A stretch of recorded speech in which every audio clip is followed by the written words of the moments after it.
One of the things that joyously made me happy this week was the Queen Consort at a Clarence House reception speaking out about, because she's, I don't know if you know this, she has a massive online book club that she set up actually with Chris Evans on her sister station Virgin. And she said, and I quote, "Please remain true to your calling, unimpeded by those who may wish to curb the freedom of your expression or impose limits on your imagination." She was responding to the outcry about certain woke elements wanting to take what Roald Dahl wrote 50 million years ago and throw all of that out. We've got so much royal stuff to talk about. Let's cross to a royal commentator. Sarah Robertson, welcome to breakfast. How are you? Good morning, Jeremy. All the better for seeing you this morning. Lovely. Slight satellite delay to your headset, but we'll get there. Let's start with Queen Consort Camilla. Thank the Lord. Speaking sense. I think most people in this country would go good on you, girl, about Roald Dahl, because the woke lot have gone nuts, haven't they?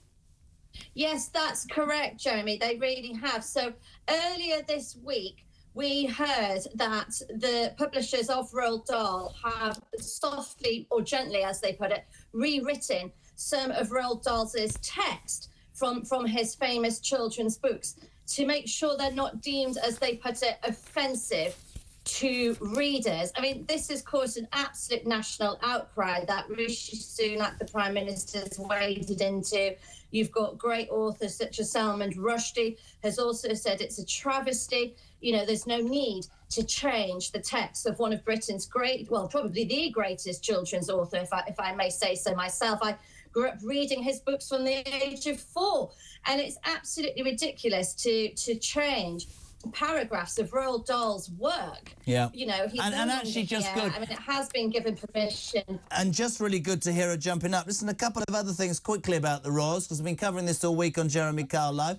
Poor Prince Andrew, the Duke of York, might have to end up living in a 3-bedroom semi-detached house in London. It is in Belgravia and it is worth 4.25 million quid, but there's a chance he could be thrown out of Royal Lodge by his brother and he'll have to live in Fergie's little house.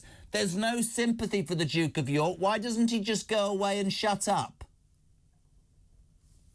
Well, your heart bleeds for him, doesn't it? No. A £4.5 million house in Belgravia. Oh, I'd be quite happy with that, Jeremy, right now. No, this is an ongoing battle, and it's another embarrassing gaffe for King Charles to have to deal with, just taking the throne, that his brother, the disgraced Duke of York, is still causing issues for him and the royal family.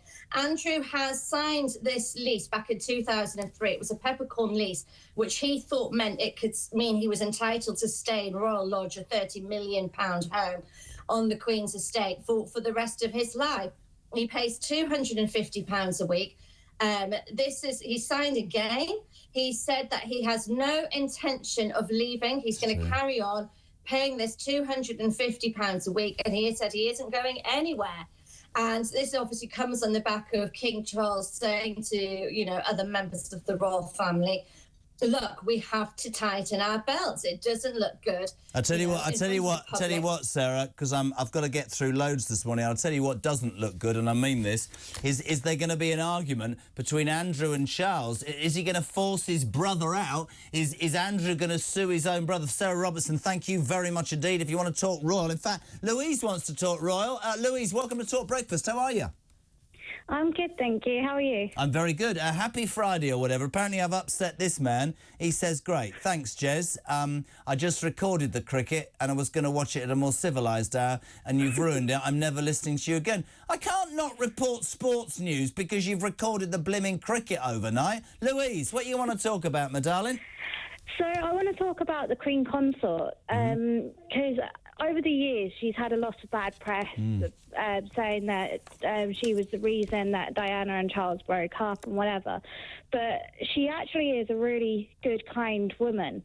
And the fact that she's spoken out about this woke war that's going on and Roald Dahl, I think is absolutely brilliant because she's not given enough credit for things that she does.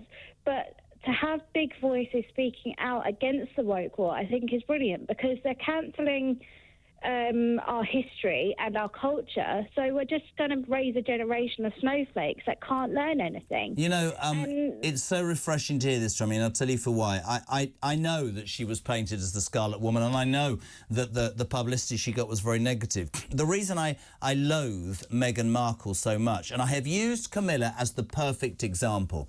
Camilla Parker Bowles was undoubtedly in love with Prince Charles, and it's a love affair that lasted, and so they were allowed to finally get together. What that woman has done is get her head down, and she has grafted. She patently loves him. She's patently got him on the straight and narrow. Her book club has been a revelation online, and you are absolutely right. How refreshing to hear somebody with authority and with clout speak out about what is, I mean, the world's gone nuts. We keep saying it, Piers and I, every single night. Roald Dahl. Here's my take on that whole woke stuff. I said to my daughter the other day, and she looked at me like I'm mad. I say, you have your opinion. Yeah, I'm allowed it. You are. But I'm allowed mine. Yeah, but yours is old-fashioned. But then you try and cancel me. You don't understand, do you, the younger generation? Have yours, but let me have mine. And don't try and cancel everything from the past in this vain attempt to wipe history. A democracy is two-sided, not just your truth. That's what annoys me about the woke lot. Do you know what I mean, Lou? Yeah, I completely agree, because, I mean, I'm 28, so I'm probably classed in this younger generation, but I read a lot of history. So I read a lot of Russian history, and I read up a lot on the royals as well, just so that I get a more rounded view of everything that's going on, so that I can form a more valued opinion. But I think, like, it's getting ridiculous with the woke world, because if you look at a thesaurus, a thesaurus comes up with other words that potentially have the same meaning. So if they're cancelling the dictionary and taking words out of our dictionary, and they're cancelling our history, where is it going to stop? Are they going to take the thesaurus out of publication? It's ridiculous. I do think it's really interesting. I mean, you have to be so careful now trying to do a job like this, but there should be common sense. That's what I'm saying. I'm sure there are things in the past that are fundamentally flawed and wrong, but you can't say to people, we are going to eradicate every part of history, because if you do that, you will be left with resentment. There's nothing wrong with modernising. There's nothing wrong with changing people's opinions. And there's no harm in a democracy in having different opinions.